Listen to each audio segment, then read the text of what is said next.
నమస్కారం. మేము విజయ్ కుమార్ గంట. జగన్పై రాయి దాడి కేసులో ఒక నిందితుడిని అరెస్ట్ చేసినట్లు ఎన్నికల కమిషనర్ ముఖేష్ కుమార్ మీనా స్వయంగా ప్రకటించారు.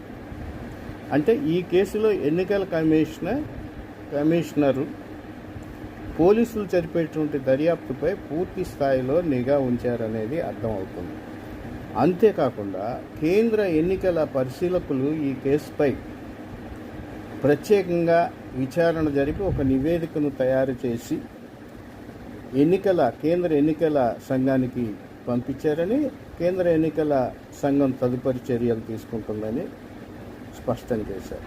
ఈలోపుగానే ఈ కేసుని తప్పుదోవ పట్టించే విధంగా ఓ పత్రిక రాసినటువంటి కథనాన్ని ఈసీ తీవ్రంగా పరిగణించినట్లు, ఇది చాలా తప్పుడు వార్త అని చెప్పి అసహనం వ్యక్తం చేసినట్లు సమాచారం.